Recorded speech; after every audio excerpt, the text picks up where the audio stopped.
أعوذ بالله من الشيطان اللعين الرجيم. بسم الله الرحمن الرحيم. الحمد لله رب العالمين والعاقبة للمتقين والجنة للمؤمنين والنار للملحدين والمشركين والكافرين والمنافقين. والصلاة والسلام على سيد الأنبياء والمرسلين سيدنا ونبينا وشفيعنا أبي القاسم محمد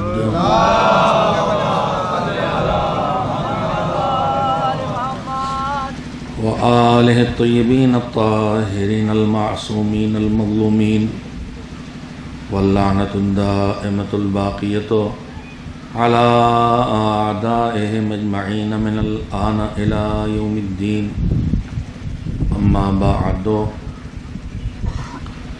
فقد قال الله سبحانه وتعالى في كتابه المبين وهو أصدق الصادقين وقوله الحق. بسم الله الرحمن الرحيم. قل هل ننبئكم بالأخسرين أعمالا الذين ضل سعيهم في الحياة الدنيا وهم يحسبون أنهم يحسنون صنعا. صلوات بھیجے محمد و آل محمد.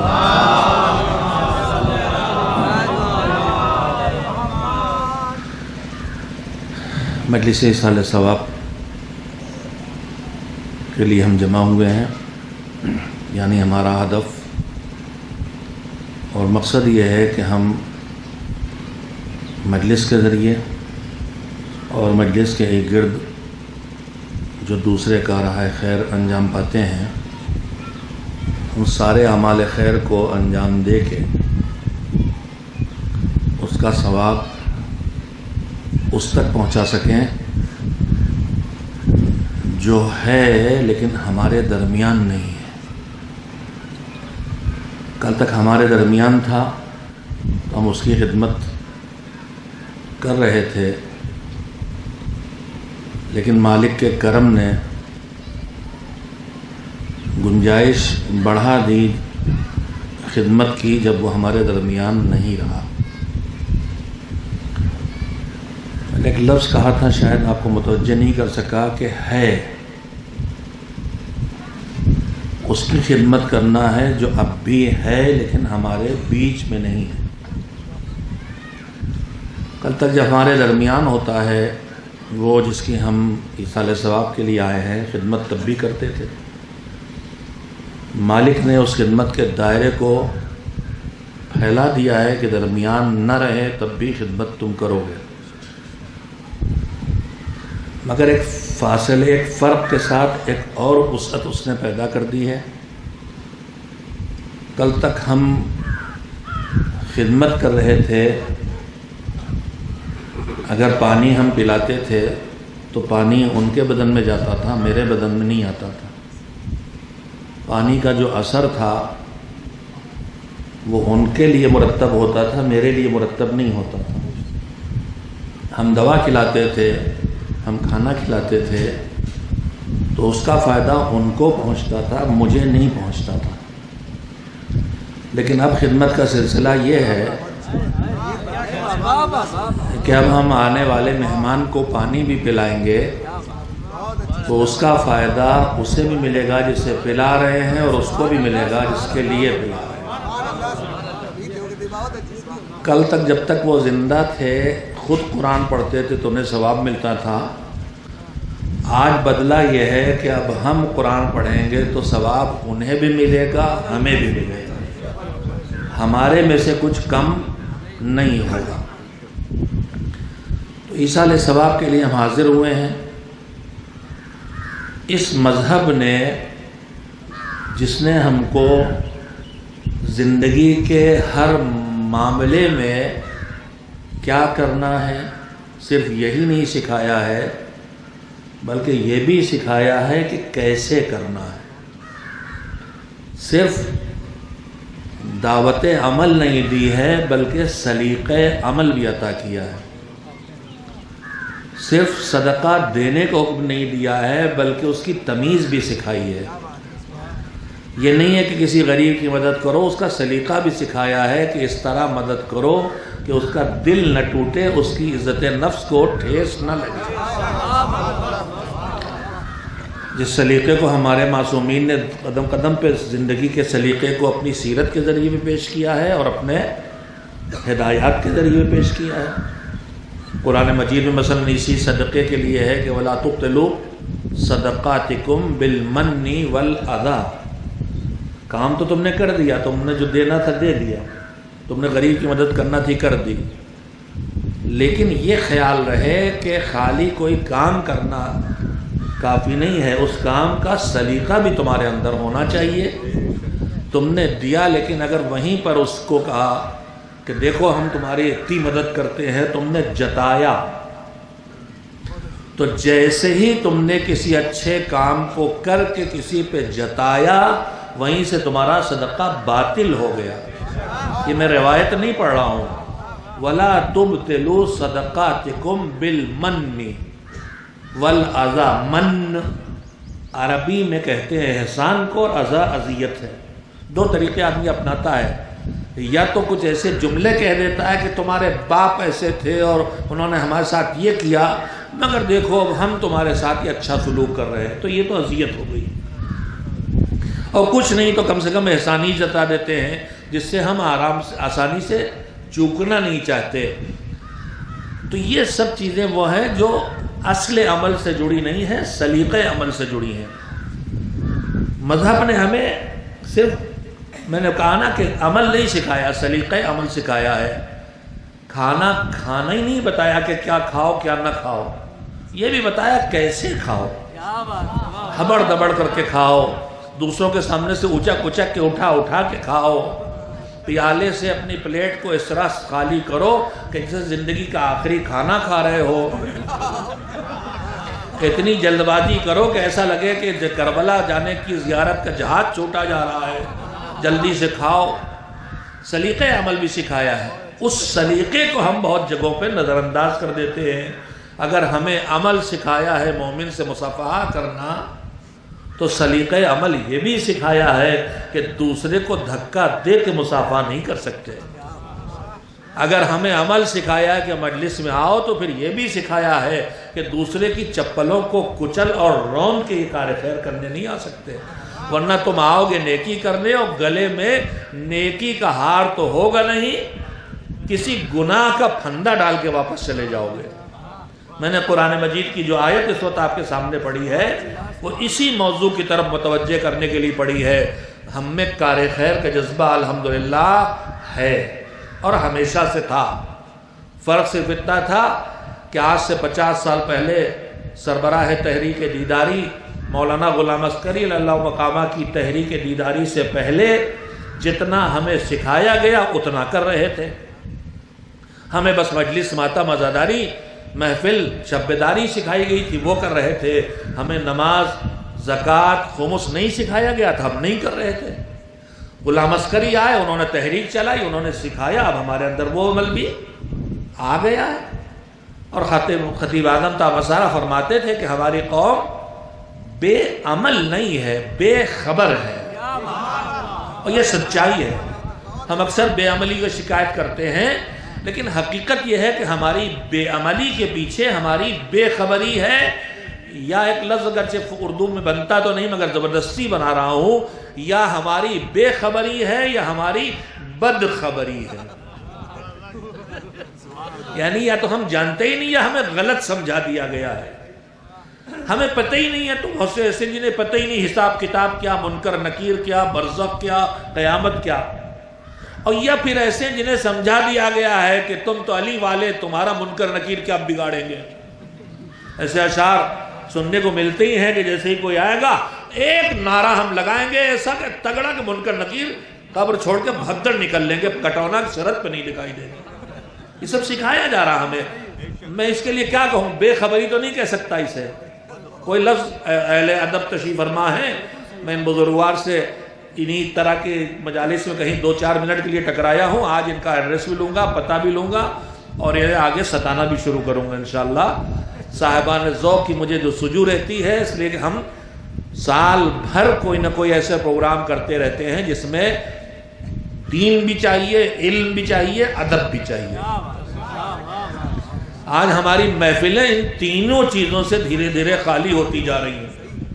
ہماری محفلوں میں علم بھی نہیں دکھائی دیتا، عقیدوں سے براہ راست ٹکراتے ہوئے اشعار سنائی دیتے ہیں۔ اس کا مطلب انہوں نے دینیات تنزیل المکاتب بھی نہیں پڑھی، ورنہ آخرت کے اس طرح مذاق نہ اڑاتے۔ میں بات آتی ہے تو کہنے سے رکتا نہیں ہوں۔ یہاں پر ماشاءاللہ خطبہ بھی تشریف فرما ہے، ذاکرین بھی تشریف فرما ہے، شعراء بھی تشریف فرما ہے۔ دونوں سے گزارش کر رہا ہوں، جس میں بھی شامل قرار دیتا ہوں اپنے آپ کو۔ شاعر تو میں بالکل ذرہ برابر نہیں ہوں۔ ہمارے ماموں مولانا غلام حسین اللہ مقامہ کے ایک بہت ہی جلال پور والے سب جانتے ہیں، بہت ہی عزیز دوست تھے شیخ محمد حیدر صاحب۔ اپنے بزرگوں سے لطائف سنے ہوں گے، تو وہ ہمارے جیسوں کو کہتے تھے شاعر یک مصرع، ایک مصرے کے بعد دوسرا مصرع کبھی نہیں کہہ پائے، تو شاعر میں نہیں ہوں، لیکن ذاکرین کی فہرست میں اپنے کو شامل کرتا ہوں، اس لیے کہ ذاکر وہ ہے جو آئے تو بھلائے نہیں، یاد دلائے۔ اللہ کو بھولنے والی باتیں کرے تو وہ ذاکر نہیں ہے، آخرت کو بھلا دینے والی باتیں کرے تو ذاکر نہیں۔ ذاکر وہی ہے کہ جو منبر پہ آئے تو اللہ کی یاد دلائے، نبی کی یاد دلائے، برزخ کی یاد دلائے، حساب و کتاب کی یاد دلائے، عذاب و ثواب کی یاد دلائے۔ یاد دلانے والا ذاکر ہوتا ہے، بھلا دینے والا ذاکر نہیں ہوتا۔ تو یہ دو قسمیں ہیں، ایک شاعر اور ایک خطیب، دونوں دراصل ذاکر ہیں۔ ہمارے درمیان ایک بلا وجہ کی تقسیم ہو گئی کہ یہ عالم ہے، یہ ذاکر ہے۔ عالم اور ذاکر دو قسمیں بنانا ہی ہماری بہت بڑی غلطی ہے۔ ہم نے یہ سمجھ لیا کہ ذاکر کا عالم ہونا ضروری نہیں ہے۔ تو میرے عزیزو، کیا یہ صحیح سمجھا ہم نے؟ وہی جو بھی میں کہہ رہا تھا کہ بے خبر ہے یا بد خبر ہے، جس کو چاہے منبر میں بٹھا دے، بطور شاعر یا بطور خطیب۔ کیا ہمارے اختیار میں ہے؟ کیا اللہ کی طرف سے اس جہاں بیت الخلا جانے تک کے آداب سکھائے گئے ہیں، وہاں منبر پہ آنے کے لیے کچھ نہیں بتایا گیا؟ جسے چاہو لے آؤ، جو چاہے بولے، یا کچھ اس کا بھی نظام اس نے بنایا ہو؟ اگر بنایا ہے تو پھر وہ کیا ہے، اور اگر ہے تو ہم اسی طرح متوجہ کیوں نہیں ہے؟ نظام کیا بنایا وہ سن لیجئے۔ مصلی پہ کس کو کھڑا کرتے ہیں آپ کا سب بچہ واقف ہے کہ امام جماعت وہی ہو سکتا ہے کہ جو مومن ہو، پہلی شرط، صاحب ایمان ہو۔ جو صاحب ایمان نہیں ہے اس کو ہم مصلی پہ اپنے آگے نہیں کھڑا کر سکتے۔ وہ الگ مسائل ہے کہ اگر کہیں کوئی جماعت قائم ہے، اور میں صراحت سے بات کرتا ہوں اور اپنے دین کا مزاج اپنے جوانوں تک پہنچانا چاہتا ہوں جو ہم تک نہیں پہنچا ہے، اس لیے آج ہم کرنٹ مار مار کے لوگوں کو بھگا رہے ہیں اپنے فرش اعضاء سے۔ ائمہ نے ہمیں اس کا الٹا سکھایا تھا بالکل۔ ائمہ کا حکم یہ ہے کہ جو تمہارے برادران اہل سنت ہیں وہ بیمار ہوں تو ان کی عیادت کے لیے جاؤ، ان کے ہاں موت ہو جائے تو ان کی تعزیت میں جاؤ، ان سے ملنا جلنا رکھو۔ یہ نفرت پھیلانے والے کام ہے یا محبتیں بڑھانے والے کام ہے؟ اور اس کے بعد فرمایا کہ اگر ان کی جماعت قائم ہے تو اس عالم اہل سنت، یا عالم نہیں، ان کے عالم کی شرط نہیں، برادران اہل سنت کے ہاں عالم کی شرط نہیں، عادل کی شرط بھی نہیں ہے، کسی بھی مسلمان کے پیچھے نماز پڑھی جا سکتی ہے۔ فرمایا کہ ان کی جماعت میں شرکت کرو، اور سنیے، چوکیے گا، روایات ہیں کہ ان کی جماعت میں شرکت کا ثواب جو ان کے امام جماعت کے پیچھے نماز پڑھو گے اس کا اتنا زیادہ اجر و ثواب تمہیں ملنے والا ہے جیسے رسول اللہ کے پیچھے نماز پڑھی ہو۔ آپ بعد میں بگڑیں گے بھی، مگر مجھ سے سن لیجئے، رسول اللہ کا ہدف کیا تھا؟ توڑنا کہ جوڑنا؟ انسانوں کو لڑانا ہے کہ انسانوں کو ملانا؟ انسانوں کو ملانے آئے تھے، انسانوں، مسلمان کی بات نہیں ہے، انسانوں کو ملانے آئے تھے، آدمی کو انسان بنانے آئے تھے، تو ان کا کام توڑنا نہیں تھا، جوڑنا تھا۔ تو اگر ہدف رسالت انسان کو سدھار کے جوڑنا ہے تو جب تم وہ کام کرو گے جس سے رسالت کا کام انجام ہوگا، جوڑنے کا کام، تو تمہیں وہی اجر مل جائے گا جو رسول کے پیچھے نماز پڑھنے کا اجر ہے۔ تو مذہب ہم سے توڑنے کے لیے اجازت نہیں دیتا، جوڑنے کو دیتا۔ آج ہماری محافل، ہماری مجالس، ہمارے بزرگوں نے جوڑنے کے لیے کیا کیا تدبیریں کی تھی۔ یہ تبرک کوئی مذہب کی طرف سے نازل نہیں ہوا ہے کہ مجلس میں تبرک بانٹا جائے، کوئی ایسا حکم نہیں ہے۔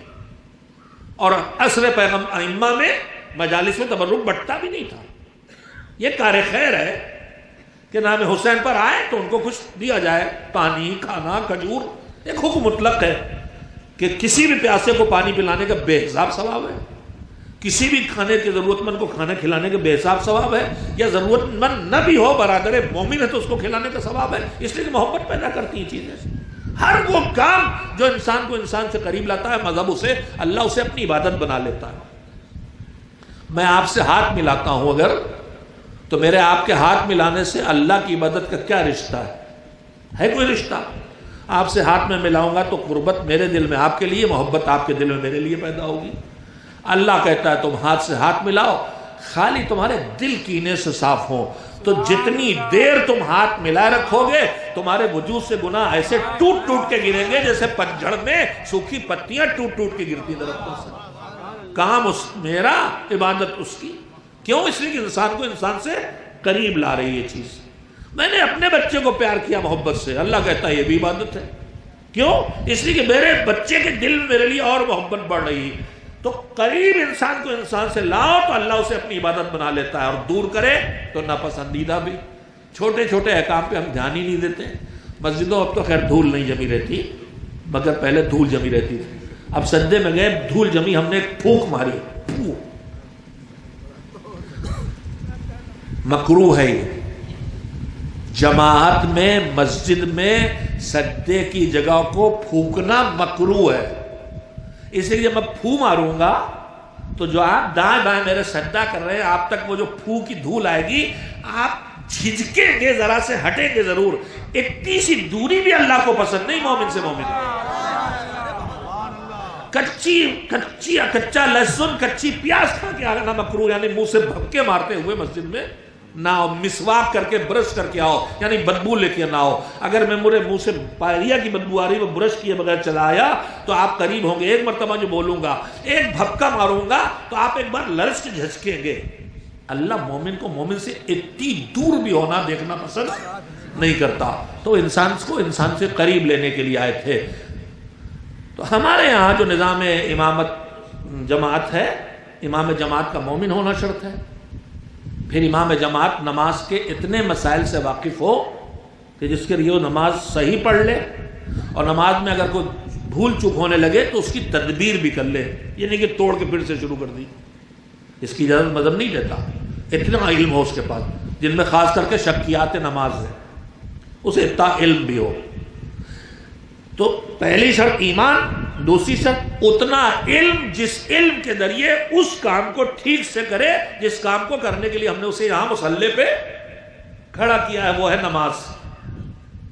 بس اتنا کافی ہے کیا؟ ایک تیسری شرط بھی ہے کہ ہر مومن اور عالم کے پیچھے نہیں کھڑے ہوں گے، وہ صاحب ایمان اور وہ صاحب علم جس میں عدالت بھی ہو، خوف خدا ہو، گناہوں سے بچتا ہو، اس کے پیچھے کھڑے ہوں گے۔ اچھا یہ بتائیے کہ اگر میری نماز گڑبڑ ہو جائے، امام کی نماز گڑبڑ ہو، میں عادل سمجھ کے کھڑا ہوں، بعد میں پتہ چلے کہ تو عادل نہیں تھا، میں اسے اہل علم سمجھ کے کھڑا ہوں، مجھے پتہ چلے کہ تو نماز غلط پڑھ رہا تھا، تو کیا بگڑے گا؟ زیادہ سے زیادہ ایک میری نماز بگڑے گی، بس، وہ بھی نہیں ہے حکم ایسا۔ بعد میں غلطیاں سامنے آنے سے نماز نہیں جاتی، لیکن زیادہ سے زیادہ میری ایک نماز جائے گی۔ مصلی پہ اگر آدمی جب صحیح کھڑا نہیں ہوا تو ایک نماز جائے گی میری، بس اس سے زیادہ کچھ نہیں جائے گا. نماز جائے گی زیادہ زیادہ، اس سے روزے پہ اثر نہیں پڑے گا، میرے کار خیر پہ اثر نہیں پڑے گا. آپ توجہ دیں، کچھ اثر نہیں پڑے گا. تو جماعت پڑھانے کے لیے مصلی پہ کون کھڑا ہوگا؟ مومن ہو، عالم ہو، عادل بھی ہو، اللہ سے ڈرتا ہو. یہ ہے شرط امام جماعت کی. کیا ممبر کو اللہ نے بغیر قانون کے چھوڑ دیا ہے؟ مجھے ایک جگہ شریعت میں ممبر مصلی سے جڑا ملا ہے. جمعے کے دن ظہر کی 2 رکعتیں، 4 رکعتیں نہیں، جمعے کی 2 رکعتیں اور اس سے پہلے 2 خطبے. ہم نے کہا کہ جو ہمارے مولوی صاحب ہیں بڑے سیدھے سادے ہیں، یہ بول نہیں پاتے، خطبہ ہم دلا دیں. فلاں خطیب جو آج مجلس پڑھنے آئے ہوائی جہاز سے 5 اسٹار ہوٹل میں ٹھہرے ہیں، اس لیے کہ دہیاور والے نخرے بہت برداشت کرتے ہیں. اسی خطیب کو اونچا سمجھتے ہیں جو نخریلا ہو اور غلام عسکری کی طرح ڈنڈا پکڑ کے بس کا کندھے پہ بیگ ڈال کے چلا ہے تو کہہ رہے تو چھوٹکوا ہے. جو ہوائی جہاز سے آنے کی شرط لگائے، 5 اسٹار ہوٹل میں ٹھہرے اور ہدیہ بھی 10,000 ملے تو اٹھا کے پھینک دے کہ تمہیں اوقات نہیں تو بلایا کیوں. یہ حقائق ہیں الگ الگ جگہوں کے. آپ کی نگاہ میں وہ بڑا خطیب ہے، مگر بڑا خطیب وہ نہیں ہے جو آئے تو زیادہ نخرے کرے. بڑا خطیب وہ ہے جو خود سادگی علوی کا مالک ہو اور قوم کو علی کی سیرت یاد دلائے، معاویہ کی سیرت نہ یاد دلائے. رہوں گا یہاں، کھاؤں گا یہ اور آؤں گا ایسے ہی شاعر اور ایسے ہی خطیب آج کل ہماری پوری ملت پہ چھائے. دہیاور والے مجھے معاف کریں گے، لیکن میں نے محسوس کیا ہے کہ ماشاءاللہ وہاں صاحبان حیثیت دل کھول کے خرچ کرنے والے ہیں، مگر اللہ ان کی بے خبری کو دور کرے. بعمل ہیں، ذرا بے خبر سے. جس کو پسند کیا اس کو بلا لیا. دیکھیں یہ کہ اللہ کس کو پسند کر رہا. خیر تو ہم نے کہا کہ یہ مولوی صاحب اچھا بولتے، خطبہ ان سے دلا دے، اور یہ مولوی صاحب بڑے متقی پرہیزگار، نماز ان سے پڑھوا دیں. ہو پائے گا جمعے میں؟ کہا نہیں، جمعے میں، اب توجہ دیں، جمعے میں ممبر پر وہی آئے گا جو مصلی پہ کھڑے ہونے لائق ہو. مصلی پہ کھڑے ہونے لائق وہ ہے جو ایمان کے بعد عادل بھی ہو اور عالم بھی ہو، یعنی جو کام کرنے آیا اسے ٹھیک سے کر سکے. تو ممبر پہ بھی وہی بیٹھ سکتا ہے جو مصلی میں کھڑے لانے لائق ہو. اسے عالم ہونا چاہیے اتنا کہ اب جو کام کرنے آیا اسے صحیح کرے، غلط عقائد بیان نہ کرے، غلط تاریخ نہ پڑھے، گڑھ کے مصائب نہ پڑھے. عادل ہو تاکہ گڑھے ہوئے مصائب سے رونے کی کوشش نہ کرے. تو ممبر پر بھی آنے کی شرط وہی ہے جو مصلی پہ کھڑے ہونے کی شرط ہے، اور وہ شرط ہے عالم ہونا اور عادل ہونا. ایک صلوات مل جل کے بھیج دیں محمد و آل محمد.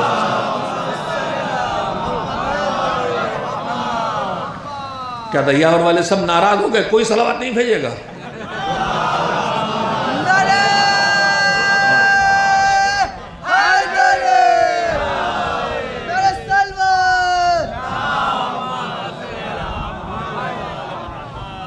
تو میں نے بات کہاں سے شروع کی تھی؟ ہم ایصال ثواب کے لیے آئے ہیں.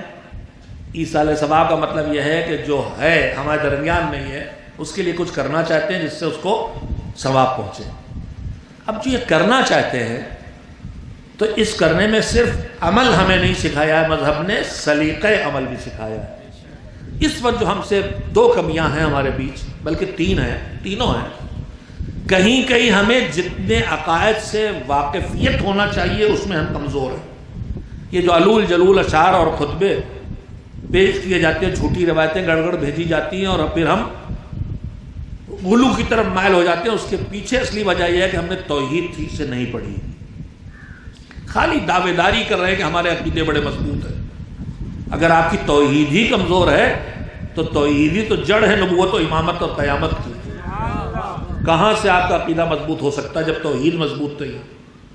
اور توحید کا مطلب ہوتا ہے کہ خالقیت، رازقیت، ربوبیت، عبادت، کسی چیز میں اس کا کوئی شریک نہیں ہو سکتا، اور ہماری توحید مسلسل مشکوک کی جا رہی ہے۔ جب عقیدہ کمزور ہوتا ہے تو عمل تو خود بخود کمزور ہو ہی جاتا ہے۔ عقیدے کی مضبوطی کے بغیر عمل نہیں آ سکتا۔ ہماری چلیے ایک بے خبری، عقائد سے ہماری بے خبری کی مثال آ گئی ذہن میں، قومی مثال ہے، وہ بھی سن لیں۔ ہم اپنے بہت دعوے دار ہیں، بڑے عقیدے کے بڑے مضبوط ہیں، ہمارے درمیان ایک بحث شروع ہو جاتی ہے، تقابلی بحث، بڑا مزاج بن گیا ہے، ان کا مقابلہ ان سے، ان کا مقابلہ ان سے۔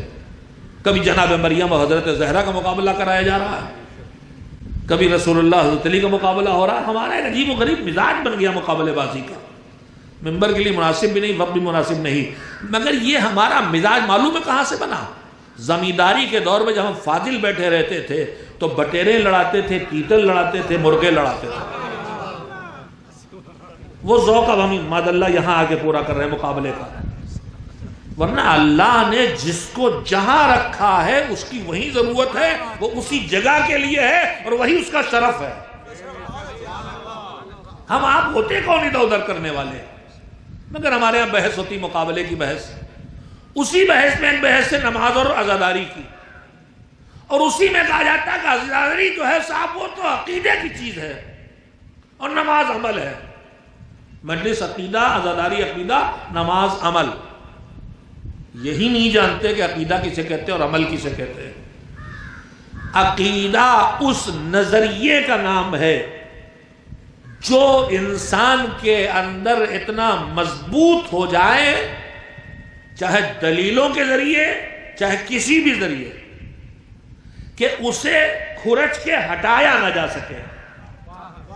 عقیدہ اصل میں گرہ کو کہتے ہیں، جیسے مضبوط گرہ ہوتی ہے آسانی سے نہیں کھلتی، ویسے ہی ہے عقیدہ جو مضبوط ہو گیا بدلا، اسے آسانی سے بدلا نہیں جا سکتا۔ عقیدہ صحیح چیز کا بھی ہوتا، عقیدہ غلط چیز کا بھی ہوتا ہے۔ عقیدہ اس کا بھی ہے، پکا ہے بالکل، جو بت پرست ہے کہ ہمارے بھگوان ہم کو سب کچھ دے رہے ہیں، وہ بھی عقیدہ ہے اس کا۔ اور جو ہم اللہ کی توحید کے قائل، ہمارا بھی عقیدہ ہے۔ عقیدہ نظریہ ہے، عقیدہ سوچ ہے، عقیدہ فکر ہے جو ذہن و دماغ میں پیدا ہوتا ہے۔ عمل کیا ہے؟ اس عقیدے کی بنیاد پر ہم سے جو کام ہوگا وہ اس عقیدے کا نتیجہ ہوگا۔ مثلا ہم نے مانا کہ یہاں بیٹھ کے مجلس ہوگی، اس کا ثواب ان کو ملے گا، یہ ہوا عقیدہ۔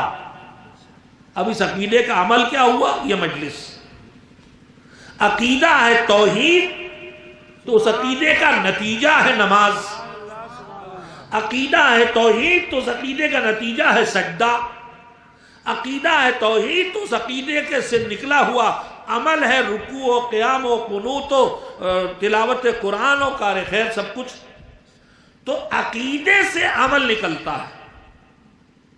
عقیدہ ہاتھوں سے نہیں ہوتا، عقیدہ آنکھوں سے نہیں ہوتا، عقیدہ کانوں سے نہیں انجام پاتا ہے۔ توجہ دیں آپ، عقیدہ کہاں ہوتا ہے؟ دل سے۔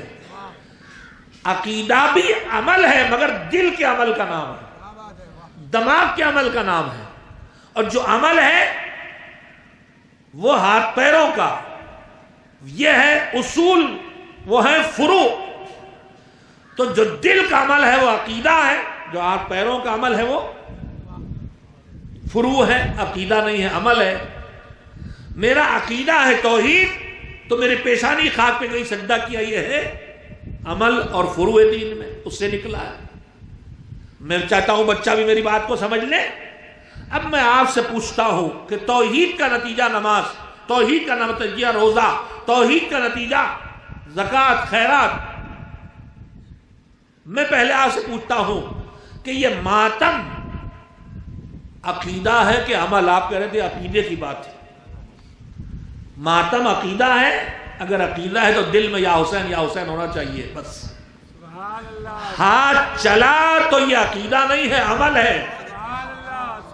یہ نوحہ عقیدہ نہیں ہے، عمل ہے۔ یہ مجلس عقیدہ نہیں عمل ہے. جیسے نماز اور روزہ اور زکوٰۃ اور سجدہ اور رکوع اور قیام عقیدہ توحید کا سے پیدا ہونے والا عمل ہے، ویسے یہ مجلس، یہ ماتم، یہ گریہ، یہ تبرک، یہ فرش عزا عقیدہ امامت و ولایت سے پیدا ہونے والے عمل کا نام.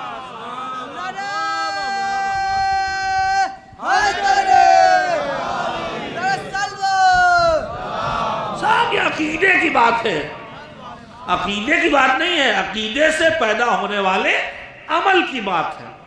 اسی لیے جو ولایت کا قائل نہیں، جو امامت کا قائل نہیں، اس کے ہاں مجلس بھی نہیں، ماتم بھی نہیں، تبرک بھی نہیں، اس لیے اس کے ہاں وہ عقیدہ ہی نہیں جس سے عمل پیدا ہو. تو ایک غلط فہمی ہمارے درمیان یہ بھی ہے کہ اعمال کو ہم نے عقیدے کی جگہ دے دی اور پھر جھگڑا کھڑا کر دیا. انتہائی قابل قدر ہے یہ فیصلہ جو آج یہاں مجھے دیکھنے کو ملا. 2-3 سال پہلے میں نے 2-3 جگہ اس سلسلے کو شروع کیا تھا. ہماری مجلس کی روش یہ ہو گئی، سلیقہ عمل کی کمی. ہماری مجلس کی روش یہ ہو گئی تھی 40ویں کی کہ 10 بجے 11 بجے پہنچتے اور 12 بجے 12:15 بجے نماز کا وقت ہو جاتا ہے. لوگ اس سے پہلے آ نہیں سکتے. تعلقات کا تقاضا ہے، یہ شعراء آئے ہیں یہ بھی پڑھیں، یہ ذاکرین آئے ہیں یہ بھی پڑھیں. اب جو آئے ہیں انہیں پڑھوانا بھی ہے. اب ہر ایک کو کچل کچل کے جلدی کیجئے، 2 منٹ 3 منٹ 5 منٹ بھی کیا جا رہا. پھر بھی مجلس شروع ہوئی، خطیب بٹھایا گیا نماز کے وقت، اور جو نماز وقت بٹھایا گیا ذرا کچھ کہہ دیا تو جھگڑا کھڑا کر دیا کہ یہ تو وہابی ہیں. جنگ شروع کرا دی مجلس اور نماز کی. سلیقہ عمل کی کمی ہے عزیزو. یہ مذہب نے ہمیں سلیقہ عمل سکھایا. دیکھیے 2 طرح کی چیزیں ہیں، عجیب عجیب طرح کے فلسفے ہیں. ایک دلیل یہ بھی دی جاتی ہے کہ نماز کی قضا ہے، مجلس کی قضا نہیں ہے. سنیے اس کا جواب بھی سن لیجئے. یہ سب وہی بے خبریاں نہیں، بد خبریاں. نماز کی قضا ہے، مجلس کی قضا نہیں ہے. سنیے، مذہب نے ہمارے ذمے جتنے کام رکھے ہیں، چاہے واجب ہو چاہے مستحب ہو، ان کی 2 قسمیں ہیں. ایک وہ کہ یہ کرو اور اس وقت کے اندر کرو، اور ایک وہ کہ کرو چاہے جب کرو. تلاوت قرآن میں ثواب ہے، کوئی اس کا وقت معین ہے، جب چاہو تب کرو. صلوات بھیجنے میں ثواب ہے،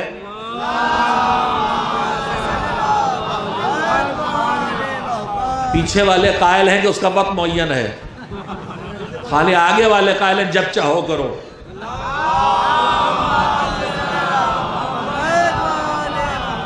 جب چاہو کرو. حج جب چاہو کرو نہیں، خاص زمانہ فلاں تاریخ سے فلاں تاریخ تک. روزہ جب چاہو رکھ لو، واجب نہیں. رمضان، نمازیں جو 5 وقت کی ہیں جب چاہو صبح کی پڑھ لو، نہیں طلوع سحر سے طلوع آفتاب تک، ظہر کی، زوال سے لے کے غروب تک. تو وقت 2 طرح کی عبادتیں ہیں، کچھ کا وقت معین ہے اور کچھ کا وقت معین نہیں. جس کا وقت معین نہیں ہے جب پڑھیں کیا ہوگی؟ قضا.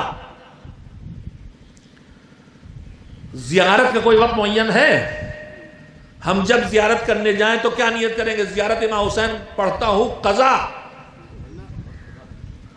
جس وقت پڑھے اس وقت ادا ہے کہ نہیں؟ اس لیے کہ اس کا وقت معین نہیں. دیکھیے میں تو سمجھتا تھا، سنتا تھا کہ بھوکے پیٹ میں آدمی کی عقل زیادہ کام کرتی ہے. مجھے کچھ الٹا لگ رہا ہے.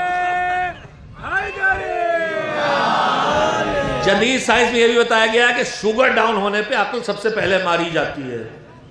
تو اب شوگر تو آپ کو کھلا نہیں سکتا، صلوات کے ذریعے رحمت خدا ضرور نزول کر ہو سکتی ہے.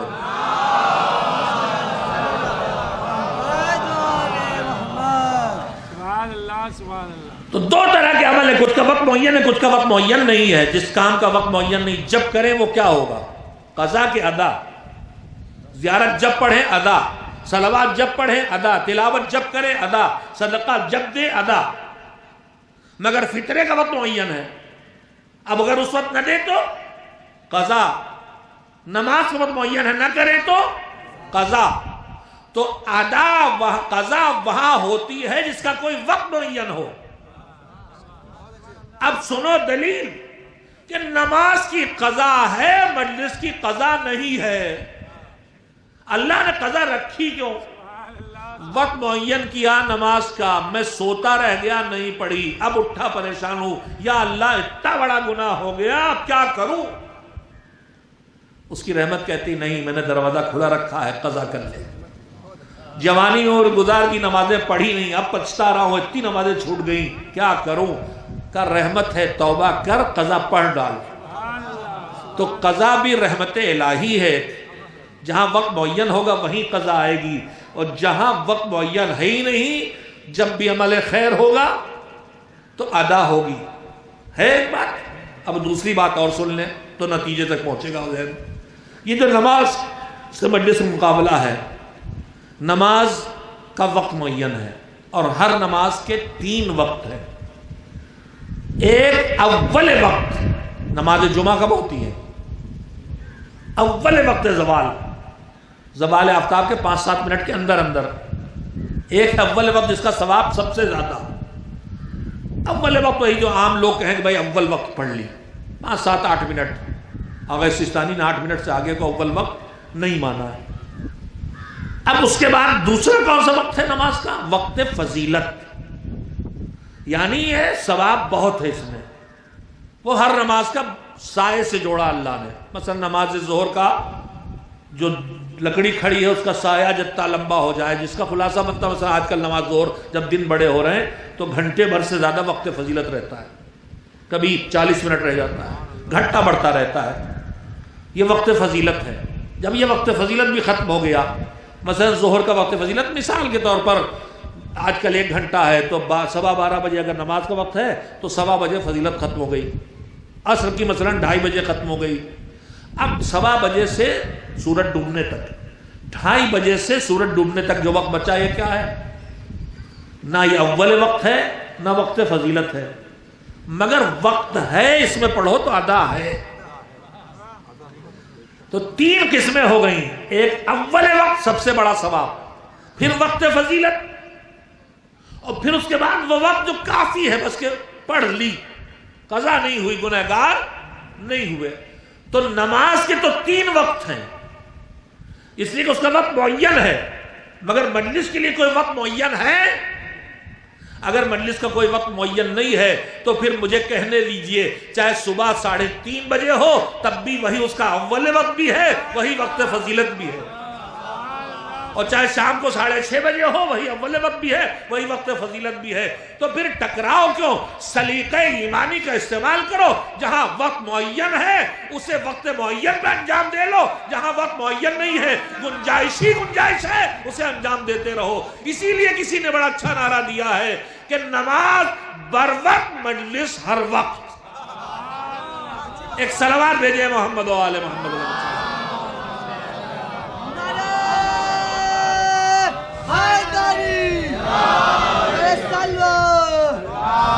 تو یہ ہمارے درمیان بحثیں ہیں عجیب و غریب، کہیں ہم بے خبری کا شکار ہیں، کہیں بد خبری کا شکار ہیں، کہیں بے شعوری کا شکار ہیں، کہیں بد سلیقگی کا شکار ہیں، اور اس کے بعد کہیں بے عملی کا شکار ہیں۔ سلیقے سے عمل ہو تو کہاں پہنچاتا ہے، اور بے عملی نہیں، بد سلیقگی سے عمل ہو تو کہاں تک خطرہ ہے۔ بس اصل میں بات اتنی میں آپ سے کہنا چاہتا تھا کہ خالی کچھ کرنا کافی نہیں ہے، سلیقہ بھی بہت ضروری ہے، جو سلیقہ ہم سے چھنتا جا رہا ہے۔ سلیقہ بھی ضروری، جسے آداب عبادت کہتے ہیں۔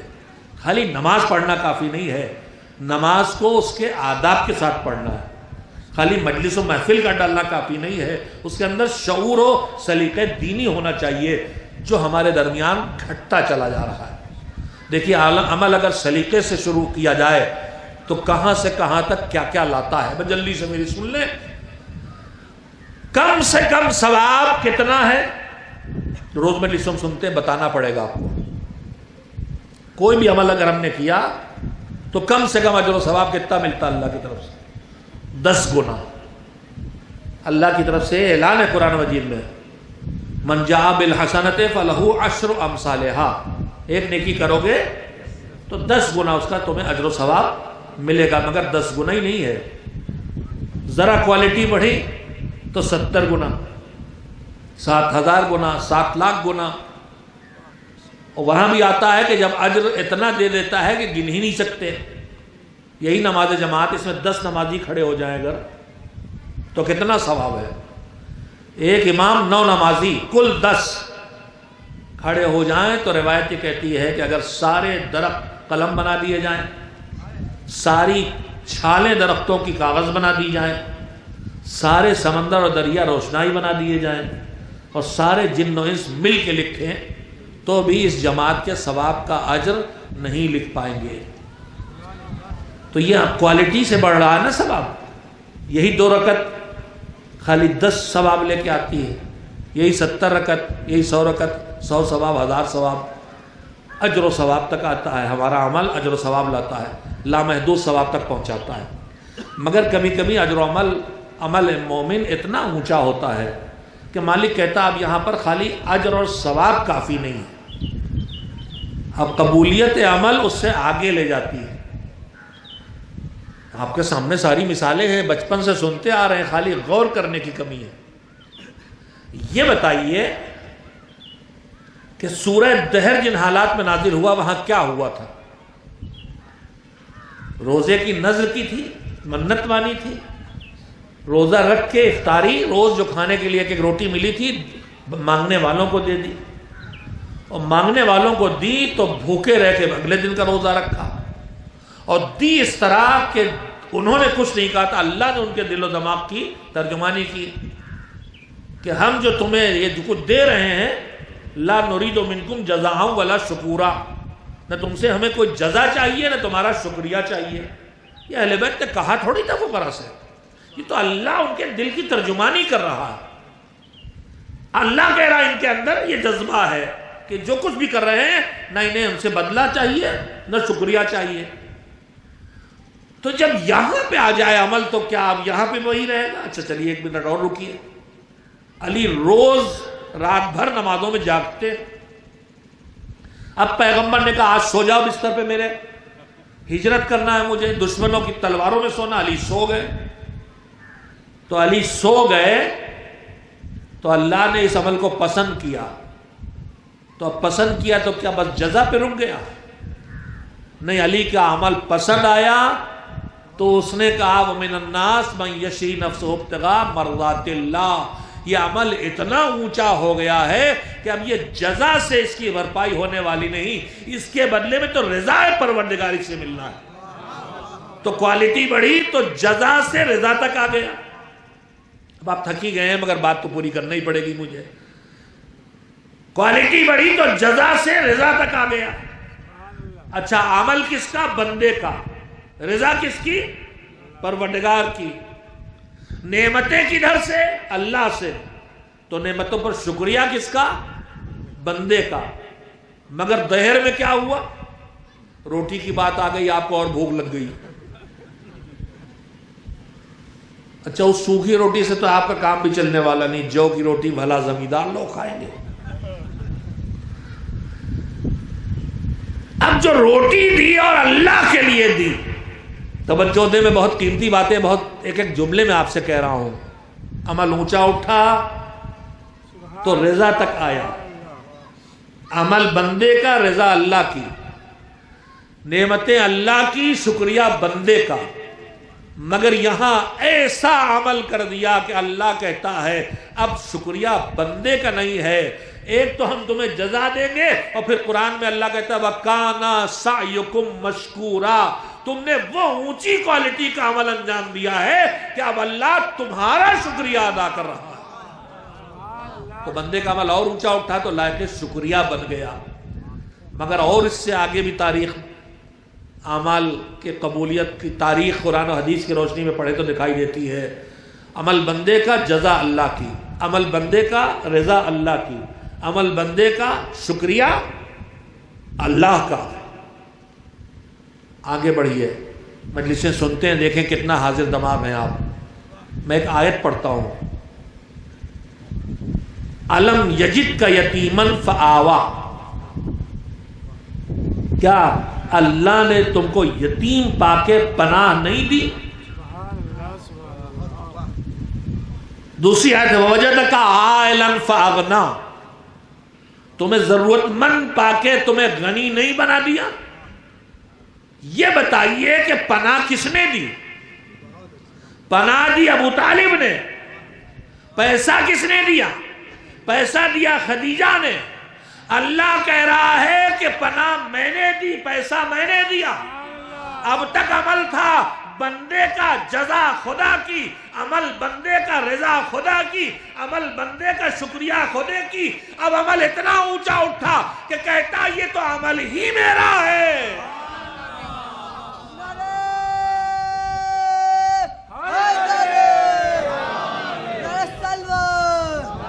پناہ دیں ابو طالب، اللہ کہے میں نے پناہ دی۔ ایسے مخلص کے ایمان پہ بحثیں ہو رہی۔ دولت دے خدیجہ، اللہ کہے ہم نے دیا۔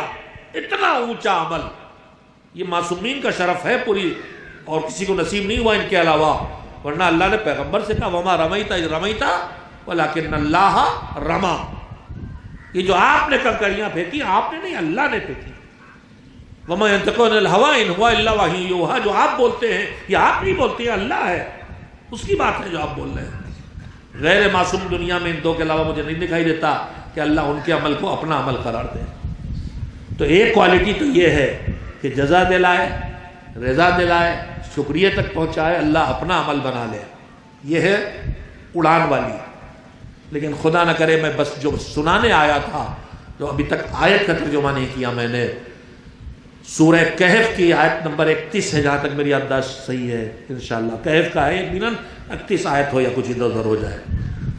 قُلْ هَلْ نُنَبِّئُكُمْ بِالْأَخْسَرِينَ أَعْمَالًا، ہے پیغمبر آپ کہہ دیجئے کہ کیا ہم آپ کو امت سے کہیے کہ ہم تمہیں بتا نہ دیں کہ تم میں سب سے زیادہ اپنے اعمال کی دنیا میں گھاٹا اٹھانے والے کون ہیں؟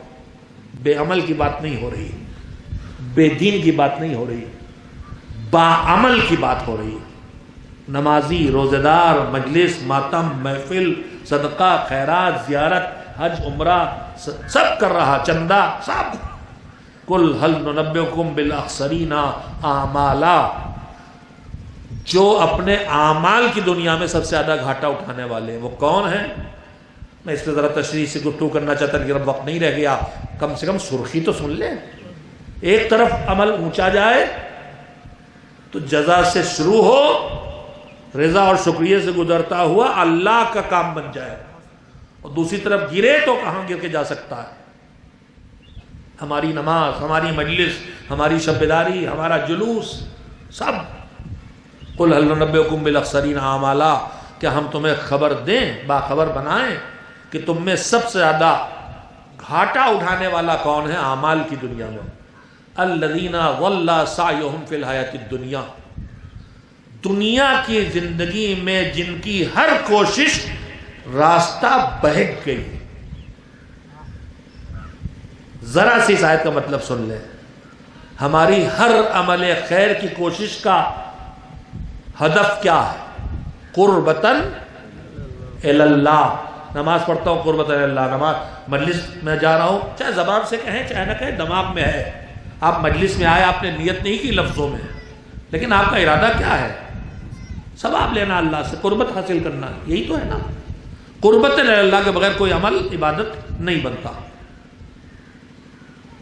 اب قربت کے ہدف کے بجائے جو راستہ قربت کی طرف لے جاتا ہے وہ راستہ کاہے کا ہے؟ جو اللہ کی قربت دلائے گا وہ راستہ ہے کہ پہلے تو وہ نماز صحیح ہو، غلط نہ ہو، وہ قصیدہ صحیح ہو، اس میں غلط بیانی نہ ہو، مجلس صحیح ہو، اس میں جھوٹ نہ ہو، غلو نہ ہو، ایک بات، وہ خیرات صحیح، اس میں حرام نہ ملا ہو، دوسرے کا حق نہ ملا ہو۔ میں حاضری دوں حضرت عباس کی اور ان کے بابا علی کا خمس اس میں باقی ہے۔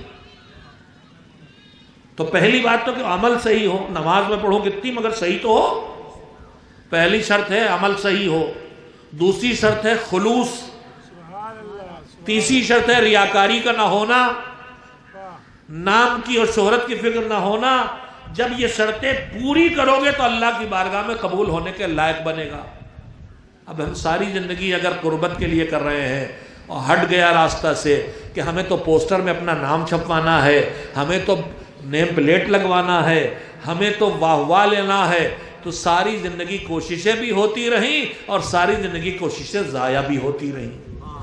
هل ننبئکم بالاخسرین اعمالا الذین ضل سعیہم فی الحیاۃ الدنیا، جن کی خطابت کا سارا زور اپنا لوہا بنوانے کے لیے تھا، اللہ کی خوشی کے لیے نہیں تھا، جن کی شاعری کی ساری طاقت اپنی تعریف کے لیے تھی، اللہ کی رضا کے لیے نہیں تھی، جن کی ساری خیرات واہ واہ کے لیے تھی، اللہ کے لیے نہیں تھی، جن کا سارا کار خیر لوگوں کی تعریفوں کے لیے تھا، اللہ کے لیے نہیں تھا، جن کا حاجی بننا گیندے کے پھول پہننے کے لیے تھا، حاجی صاحب زندہ باد کے لیے تھا، خانہ کعبہ کا طواف کر کے گناہوں کی مغفرت کے لیے نہیں تھا، جن کی زیارتیں سیلفی کھینچنے کے لیے تھی،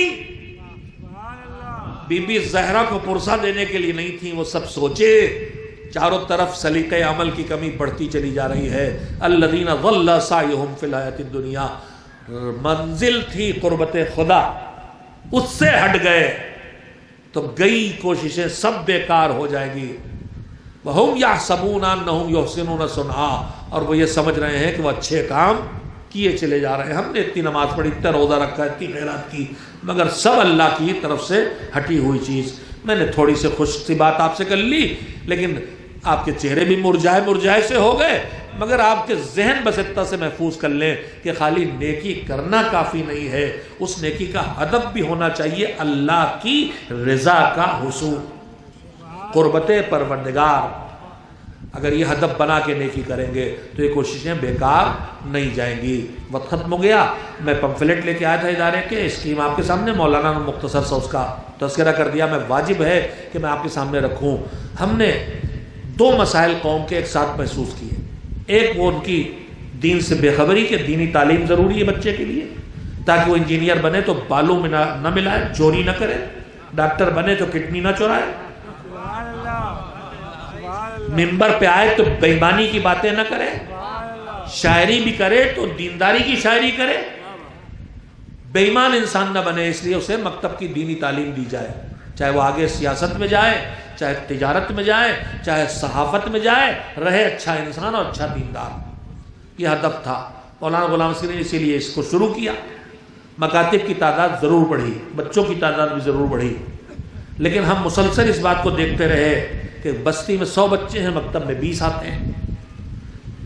3 کروڑ کی اگر آبادی ہماری ہے اس وقت ہندوستان میں تو 50 لاکھ تو بچے ہوں گے کم سے کم، تو اگر ہم 50,000 بچوں کو جیسا تیسا پڑھا رہے ہیں تو کون سا بڑا کام کر رہا اللہ؟ یہ تو ہم سب خوش ہیں، قدردانی ہے آپ کی، لیکن میرے عزیزوں 50 لاکھ میں 50,000 اگر پڑھ رہے ہیں تو کون سا بڑا کام ہوا ہے؟ تو فکر تھی، پریشان کہ آخر سارے بچوں تک دین کیسے پہنچے۔ سورہ تحریم میں جو اللہ کہہ رہا ہے یا ایھا الذین آمنوا قوا انفسکم واہلیکم نارا، اے ایمان والو اپنے گھر والوں کو بھی بچاؤ اور اپنے آپ کو بچاؤ، جہنم کی آگ سے بچاؤ۔ اور اسی بچاؤ کے لیے غلام عسکری نے مکتب کھولے تاکہ دین سکھا کے جہنم سے بچا لیا جائے۔ تو ان کو کیسے بچائیں؟ ایک مسئلہ، یہ بچے جو مکتب نہیں آتے انہیں کیسے لائیں؟ اور اب جو آتے تھے وہ بھی گھٹ رہے ہیں، اس لیے کہ اسکول آنا جانا وقت لیتا ہے، واپس آتے ہیں ہوم ورک ہے، پھر اس کا ٹیوشن ہے یا کوچنگ ہے، وقت نہیں مکتب آنے کا۔ کیا کریں کہ مکتب کی تعلیم ان تک پہنچے؟ ایک بات۔ دوسرا جائزہ جو کچھ دوسرے دانشوروں سے ملاقات کے بعد محسوس تھا لیکن کھل کے سامنے آیا کہ ہماری قوم کے جوان تعلیم کی دنیا میں ان فیلڈز میں نہیں ہیں جو بہترین فیلڈ ہیں علمی دنیا کی۔ ہم میں سے بہت کم ہیں جو کسی اچھی کوالٹی سے انجینئر بنے، اچھے کالج میں ایڈمیشن پائیں۔ بی ٹیک ٹہل رہے ہیں بہت، مگر سڑے سے کالج کا کاغذ لیے ٹہل رہے ہیں۔ میڈیکل میں کمزور، ایڈمنسٹریشن میں تقریباً 0۔ وجہ کیا ہے؟ کمپٹیشنز کے لائق نہیں تیار ہو رہے۔ ہم کیوں تیار نہیں ہو رہے؟ اس کا تجزیہ کیا گیا، سامنے یہ بات آئی کہ KG سے لے کے 8 تک اسکول میں بچے کو زیادہ نمبر دے کے ماں باپ کو خوش رکھا جاتا ہے، اور وہ بچے مین سبجیکٹس میں کمزور ہوتے ہیں، انگلش میں، میتھس میں، سائنس میں کمزور ہوتے ہیں۔ ہم خوش کہ ہمارے بچے نے 80 نمبر پائے، 90 پائے، مگر جیسے ہی 10th میں ICSE CBSE یا ہائی اسکول UP بورڈ میں آتا ہے ایک دم سے ڈاؤن ہو جاتا ہے، اور پھر ڈاؤن ہوتا چلا جاتا، پھر وہی BA CA BCom CCom کر کے ٹہلتا ہے۔ تو جو بچپن کی کمزوری ہے وہ آگے اس کو ترقی سے روک دیتی ہے، لہذا اسکول کی تعلیم کی بھی محنت کی ضرورت ہے۔ دوسری مشکل یہ ہے کہ بچے جو ہوم ورک پاتے ہیں، ہمارے گھروں میں ہوم ورک کرانے والے ماں باپ 90% نہیں ہیں، یا صلاحیت نہیں ہے یا دلچسپی اور وقت نہیں ہے۔ ہم ٹیوشن پہ بھیج دیں اگر پیسہ ہے، کوچنگ کرا دیں پیسہ، ورنہ بچہ محروم رہ جاتا ہے۔ ادارے نے، ہم نے مجلس انتظام میں کئی سال اس پہ بحث کر کے ایک حل، اس کا کئی حل ہیں الحمدللہ، ایک اس کا حل یہ نکالا ہے کہ ہم بستی بستی مکتب کی طرح کوچنگ قائم کریں، اور اس کا ہم نے نام امامیہ اسٹڈی سینٹر رکھا ہے، اس لیے کہ صرف کوچنگ پہ نہیں رکیں، کچھ اور منصوبے ہیں جو ابھی آپ سے نہیں بتانا، اس لیے کہ ہم کرتے پہلے ہیں بتاتے بعد میں ہیں۔ ہم نے وہ کام شروع کر دیا جو آپ سے بتا رہے ہیں۔ کوچنگ کا مطلب یہ ہے کہ بچہ اسکول سے ہوم ورک لے کے آئے گا، وہ یہاں کرائیں گے، جن سبجیکٹ میں کمزور ہے وہ یہاں پڑھائیں گے، اور بچہ جاتا ہے اسکول، ماں باپ فکر مند ہے اسکول کے لیے، لہذا امید ہے کہ کوچنگ میں آنے کا ریشیو بڑھ جائے گا، اور جب اس اسکول کی تعلیم مضبوط کرنے کے لیے بچہ آئے گا تو وہیں ہم اسے دین کی تعلیم بھی کمپیکٹ بنا کے مکتب کو دے دیں گے انشاءاللہ۔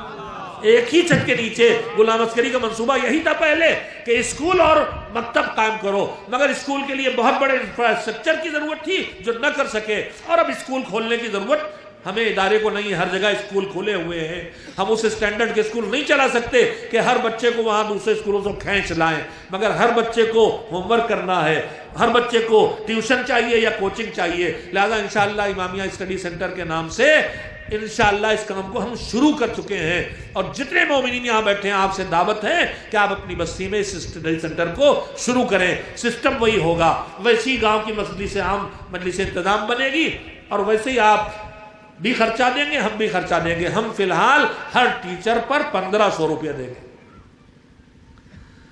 اگر آپ کے 15-20 بچے ہیں، ایک ہی ٹیچر کافی ہوگا، زیادہ بچے دوسرا ٹیچر رکھنا پڑے گا، صورت نظام بنا ہوا ہے، جب آپ درخواست بھیجیں گے تو سب آئے گا۔ آپ اپنی بستی میں امامیہ اسٹڈی سینٹر شروع کریں تاکہ بچے اسکول کی تعلیم میں بھی آگے ہو جائیں اور دین کی تعلیم میں بھی آگے ہو جائیں۔ اس ملک میں اب جینا ہے تو بغیر تعلیم میں سب سے آگے آئے ہم جی نہیں سکتے ہیں۔ جلوس نکالنا، نعرے بازی کرنا، پوسٹر چھاپنا وقتی حل ہے، مستقل حل کرنا ہے تو ہم سب کو مل کے لگ جانا چاہیے کہ ابتدائی تعلیم مضبوط کر دی جائے۔ جب ہائی اسکول تک بچہ آ جاتا ہے تو پھر خود اس میں اتنی طاقت آ جاتی ہے کہ مقابلے کے امتحان میں بھی کھڑا ہوتا ہے اور IAS کے امتحان میں بھی کامیابی حاصل کرتا ہے۔ ابھی تک عام طور پر شہروں میں یہ یونیورسٹی اور وہ کالج جیسے فیشن کی چیزیں کھولی گئیں، مگر وہ مہم نہیں چلائی گئی کہ نیچے سے KG سے بچے کو اٹھا کے مضبوط بنا کے لاؤ۔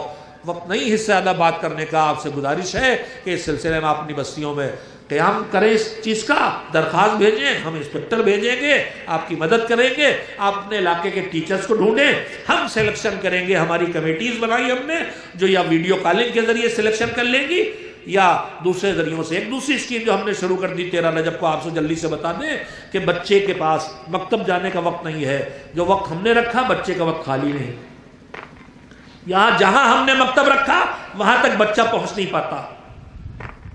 اب ضرورت ان دونوں کی انشاءاللہ نہیں رہے گی۔ ہم نے آن لائن امامیہ مکتب شروع کر دیا، اس کا نام رکھا ہے ای مکتب۔ آن لائن کا مطلب یہ ہے کہ اگر آپ کے گھر میں کوئی موبائل ہے، اسمارٹ موبائل جو ہر گھر میں ہے، تو ہمارا ٹیچر چاہے لکھنؤ بٹھائیں چاہے کہیں دنیا میں بٹھائیں، آپ کے بچے کو آپ کے گھر میں پڑھائے گا۔ کس طرح؟ ہم نے سلاٹس بنائے انڈیا کے لیے۔ دیکھیے اسکول ٹائمنگ کے وقت بچے کے پاس وقت نہیں ہے، مثلا صبح 7-8 بجے بچہ نکلا یا 6 بجے نکل گیا، کوئی 2 بجے آیا، 3 بجے، 4 بجے، تو ہم نے سلاٹس بنائے کہ مثلا پہلا سلاٹ صبح 6 سے 8، دوسرا 8 سے 10، اس کے بعد شام کو پہلا سلاٹ 3 سے 5، 5 سے 7، 7 سے 9، 9 سے 11۔ یہ مکتب کی ٹائمنگ ہے۔ آن لائن رجسٹریشن ہوگا، آپ جس ٹائمنگ کو پسند کریں گے اس میں آپ کے بچے کو ایڈمیشن مل جائے گا، اور 20 بچوں کا ایک مکتب ایک بچہ دہیاور کا بیٹھا ہے، ایک بچہ کٹونا کا ہے، ایک کلکتے کا ہے، ایک بمبئی کا ہے، ٹائم سب کا ایک ہے، الگ الگ گھروں میں بیٹھے پڑھ رہے ہیں۔ غلام عسکری نے ایک کام کیا تھا، اسی کو بڑھایا گیا ہے۔ غلام عسکری سے پہلے لکھنؤ میں مدرسہ، جونپور میں مدرسہ، میرٹھ میں مدرسہ، بنارس میں مدرسہ، پڑھنا ہے تو وہاں جاؤ، طالب علم کو وہاں جانا پڑتا تھا۔ انہوں نے کہا اب ہم مدرسہ تمہارے گھر پہنچائیں گے۔ انہوں نے گاؤں تک پہنچایا تھا، اس وقت گاؤں میں آیا، سب آنے لگے۔ اب گاؤں میں بھی مدرسے تک سب نہیں آ رہے ہیں تو انشاءاللہ تنظیم اس گاؤں کے مدرسے کو آپ کے گھر میں پہنچا رہا ہے، آپ کے بچے کی میز میں پہنچا رہا ہے، آپ کے بچے کے موبائل تک پہنچا رہا ہے۔ کھیل کے میدان میں کھیلتے کھیلتے رک کے پڑھ لے، کوئی پریشانی نہیں ہے، ٹی وی روک کے پڑھ لے، کوئی پریشانی نہیں ہے۔ یہ دو اسکیمیں جس میں آپ کے تعاون کی ضرورت ہے میرے عزیزوں۔ عملی تعاون یہ کہ آپ اس میں شامل کریں۔ ہم یہاں پہ فارم لے کے آئے ہیں رجسٹریشن کے لیے بھی، آپ ہمیں رجسٹر کرائیں اپنے بچوں کو، جو مکتب نہیں جا سکتے ان کے لیے سہولت یہ فراہم کی گئی ہے۔ ایک صلوات بھیجیں محمد و آل محمد۔ اور یہ سب کام ہوا سے نہیں ہوتے، نہ آسمان سے خزانہ آتا ہے، نہ ایران عراق ہمیں پیسے دے رہا ہے۔ یہ قوم کی غلط فہمی ہے کہ باہر سے پیسہ تنظیم کو آ رہا ہے۔ 3,52,50,000 ہمارا خرچ ہے، جس سے مہینوں پہ بانٹیے تو 30 لاکھ روپے مہینہ، اور دن پہ بانٹیے تو 1 لاکھ روپے روز خرچ ہے تنظیم کا۔ اور صرف ہمارا فارن اکاؤنٹ میں 40 سے 50 لاکھ فارن سے آتے ہیں، اور وہ بھی ایران عراق سے نہیں، وہ بھی کویت سے نہیں، وہ آتے ہیں یہی ہندوستانی جو امریکہ بس گئے، افریقہ بس گئے، سنگاپور بس گئے، آسٹریلیا بس گئے، وہ بھیجتے ہیں۔ باقی آپ دے رہے ہیں، آپ خود اپنے کو نہیں پہچانتے۔ ارے بڑا پیسہ باہر سے آ رہا، باہر سے نہیں آ رہا، آپ دے رہے ہیں۔ آپ کی 3 کروڑ آبادی میں قطرہ قطرہ کر کے یہ سمندر جمع ہوتا۔ ابھی 2-3 بار ہم لوگ وہاں پہنچے کہ جہاں ہمارا ہاتھ بالکل خالی تھا، اپیل کی، گھر گھر آپ کے دروازے ہمارے انسپکٹر آئے اور آپ نے بھرپور مدد کی۔ 2 سال پہلے بھی یہی ہوا تھا، اس وقت بھی یہی پوزیشن ہے کہ ہمارے اخراجات 48 لاکھ روپئے اس سال ہماری آمدنی کم ہوئی ہے۔ 31 مارچ تک جو خرچ ہو جانا ہے 3,52,00,000، اس میں ابھی 48 لاکھ روپئے ہماری اس سال کی آمدنی میں 25 فروری کو ہم پیچھے تھے۔ اب اس وقت کیا پوزیشن میں نہیں کہہ سکتا، 25 فروری کے حساب میں ہم 48 لاکھ پیچھے تھے، اور اگلا بجٹ یہ 2 بڑے کام ہم بڑھا رہے ہیں، اس لیے اب 4 کروڑ سے اوپر چلا جائے گا، یعنی 1,10,000 روپئے روز کا خرچہ ہوگا جو آپ سے پورا ہوگا۔ ابھی مولانا نے بات کی، آپ 2 طریقے ہیں، ایک رقم شرید ہے جس سے کام چلتا ہے، سہم امام، زکوٰۃ، فطرات، صدقات، نذورات۔ دوسرے آپ اپنی جیب سے دیں، ممبرشپ اختیار کریں، 100 روپے سالانہ، 200 روپے سالانہ دائمی ممبر۔ ایک بہترین ذریعہ ایصال ثواب ہے، وہی سلیقہ۔ ہم نے جتنے کار خیر کیے، قرآن پڑھوایا، قرآن پڑھا گیا، ثواب ختم، نماز پڑھوائی، نماز پڑھی گئی، ثواب ختم۔ لیکن اگر آپ نے مکتب میں دے دیا تو یہاں قرآن پڑھنا سیکھا، اس سے یہ سلسلہ رکنے والا نہیں ہے، ثواب جاریہ ہے۔ لہذا اگر آپ دینی تعلیم یا دنیاوی تعلیم، آپ نے کسی بچے کو پڑھا دیا، اس نے روزی کمائی، ثواب آیا، گھر چلایا، ثواب آیا، تو ثواب ہی ثواب ہے۔ لہذا سلیقہ ایصال ثواب بھی یہی ہے کہ ہم کچھ پیسہ وہاں لگائیں کہ جہاں کار خیر کا سلسلہ جاری رہے۔ آپ کے مکتب کو ضرورت ہے، وہاں ضرور دیں۔ ہم تو اپنے اجازے سے آپ کو اجازت دیتے ہیں کہ مکتب کی ضرورت پہلی پوری کریں۔ اب ہم گزارش کرنے لگے ہیں کہ مکتب کی ضرورت پوری کر کے پھر اپنے ادارے کو بھیجیں۔ آپ ہاتھ نہیں بٹائیں گے تو ہم کس سے کہیں گے؟ 1 لاکھ روپیہ روز کا خرچہ ہے، آپ ادارے کا خیال رکھیں، مقامی ضرورتوں کو پورا کرنے کے ساتھ ساتھ۔ میرے عزیزوں، یہ سب ہم آپ مل کے یہ مہم کیوں چلائے ہیں؟ اس لیے کہ جو ہمارے وقت کا امام ہے وہ ظلم و ستم کی وجہ سے پردہ غیب میں ہے، اور پردہ غیب میں رہ کے اس دین کی حفاظت کر رہا ہے جس دین کی بقا کے لیے کربلا واقع ہوئی، جہاں دین کو بچانے کے لیے کربلا والوں نے اللہ سے ملی سب نعمتوں کو لٹا دیا۔ میں نے ماسٹر صاحب مرحوم سے میرا بہت طولانی مدت کا ساتھ تو نہیں رہا، لیکن جب سے رشتہ قائم ہوا ان سے بہرحال اتنا ملے، بہت کم اتنے اچھے لوگ دنیا میں دیکھنے کو ملتے ہیں۔ میں نے ان کی موت کی خبر سنتے ہی کہا تھا کہ ایک اچھا انسان دنیا سے اٹھ گیا، اور واقعاً جو نماز پڑھنے میت کی کھڑے ہوتے ہیں تو اللہم انا لا نعلم منہ الا خیرا جو ہم کہتے ہیں کہیں کہیں کوئی ایسا ملتا ہے کہ جہاں واقعہ صدق کے دل سے آدمی کہتا ہے کہ اس کی کسی بھلائی کے علاوہ مجھے کچھ پتہ نہیں. جیسے ابھی شہید سلیمانی کی نماز پڑھاتے ہوئے رہبر انقلاب اسلامی نے ان شہداء کے لیے سب کے لیے گریہ کرتے ہوئے کہا تھا کہ پروردگار ان سے خیر کے علاوہ ہم نے کچھ نہیں دیکھا. ماسٹر صاحب مرحوم بھی میری نگاہ میں کم سے کم انہی شخصیتوں میں تھے جتنا میں نے ان کو دیکھا، ان سے خیر کے علاوہ کچھ نہیں دیکھا. خوش اخلاقی، انکساری، خاموش طبعی، خاموشی سے کار خیر کرنا، دوسروں کی مدد کرنا، جتنا میں نے پایا مومن کی صفات پائے. اللہ ان کی مغفرت کرے، ان کے درجات کو عالی کرے. اور کربلا کے شہداء نے جو شرف حاصل کیا ہے اس شرف تک ہمارے ہر جانے والے کو پہنچا دے مالک. کربلا والوں نے اللہ سے جو ملا تھا وہ قربان کیا دین بچانے کے لیے. جان، پیسہ، عزت و وقار، اولاد سب قربان کر دیا. کاہے کے لیے؟ دین بچانے کے لیے. جان کیسے دی؟ سوکھے لبوں پہ خنجر چل رہا تھا تب بھی لبوں پہ ذکر خدا تھا، پیشانی سجدے میں تھی. مال کیسے دیا؟ چادریں سر سے چھن گئیں مگر دین کی بقا کے لیے بھی گوارا کر لیا. اولاد کیسے دی؟ گود کے پالے جو خود مقتل تک جانے کے لائق نہ تھے انہیں گود میں لے کے مقتل تک پہنچا دیا. مگر ان سب سے مشکل کام تھی وقار کی قربانی. میں اکثر مصائب میں یہیں پہ آ جاتا ہوں. کربلا کی قربانیوں میں قدم قدم پہ شدید ترین قربانی دکھائی دیتی ہے. اپنے بچوں کو قربان کرنا کوئی کھیل نہیں ہے. خود سجا کے بھیجنا. وہب کی ماں، بیٹا ہاتھ کٹا کے لہو میں ڈوبا آتا، اماں اب تو خوش ہو گئی. کہا نہیں، جب تک جان نہیں دے کر راضی نہیں ہو. سر کاٹ کے ظالموں نے پھینک دیا، خون سے پاک کیا، چوما، صاف کر کے واپس پھینک دیا. جسے راہ خدا میں دیتے پھر واپس نہیں لیتے.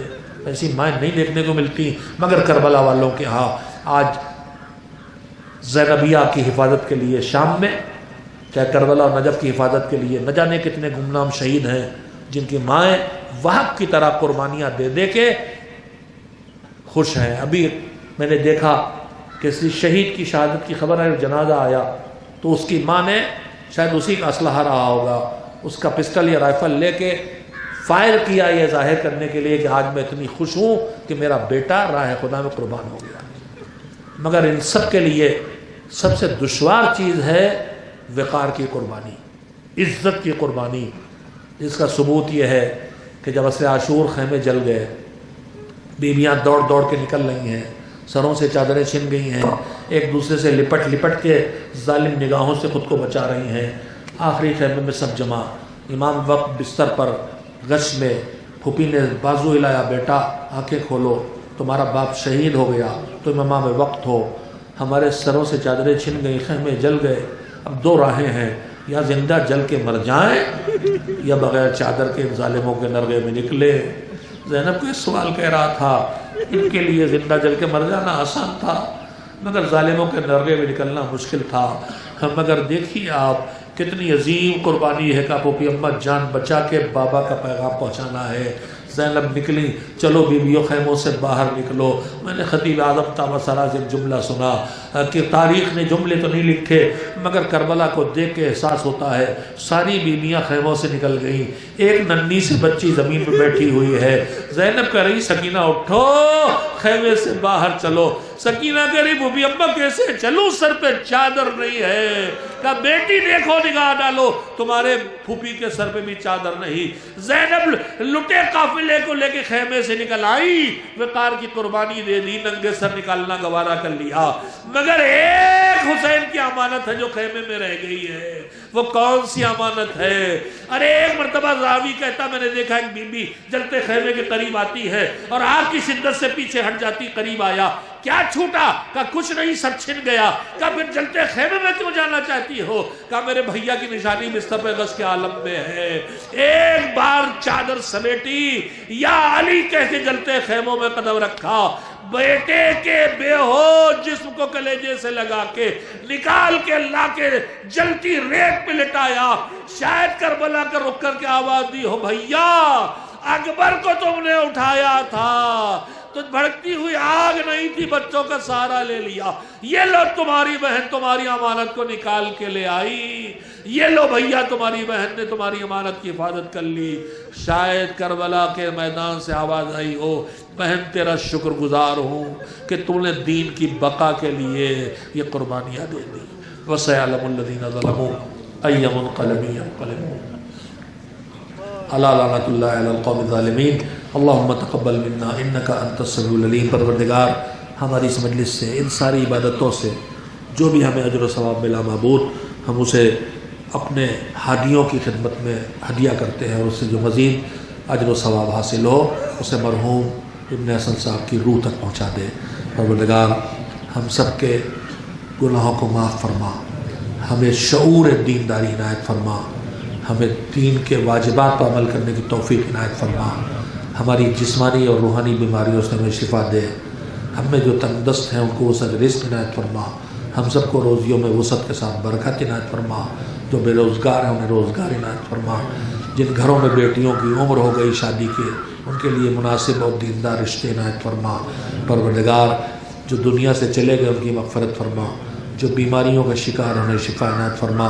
یہ انسانوں کی لائی ہوئی بلا جو اتنی پھیلی نہیں، اتنا ڈرایا جا رہا ہے معبود، مگر اس سے جو بھی وہم اور خوف کو دہشت طاری ہے اس سے ہماری اس قوم کو نجات دے، اور اس کے خطروں سے بھی ہمیں محفوظ فرما۔ بالخصوص ایران میں دشمنوں کی ترکیبوں سے جو اس بیماری نے شدت اختیار کی معبود، اس ملک کی حفاظت فرما، جہاں بھی انسانیت ستائی جا رہی ہے ان مظلوموں کی حفاظت فرما، جہاں ظالم فرعون بن کے انسانوں کی تباہی کا ذریعہ بن رہے ہیں ان ظالموں کو تباہ کر دے معبود۔ پرچم اسلام کو سربلندی دے، پرچم کفر کو سرنگوں کر دے، عصر غیبت میں دین کے خدمت گزاروں کی حفاظت فرما۔ وقار تشیع، محافظ تشیع آیت اللہ العظمیٰ سیستانی اور رہبر انقلاب اسلامی دونوں کی عزت اور وقار اور صحت اور تندرستی اور زندگی کی حفاظت فرما، ان کے انصار و اعوان میں اضافہ فرما۔ پروردگار زمانے کے مولا کو ہم سے راضی فرما، ہمیں ان کے خدمت میں حاضری کے لائق بنا دے، ان کے دیدار کا شرف عنایت فرما۔ ایک بار سورہ حمد اور 3 بار سورہ توحید کی تلاوت فرما کے مرحوم ابن حسن صاحب کی روح کو عطیہ کر دیں۔ بسم اللہ الرحمن الرحیم۔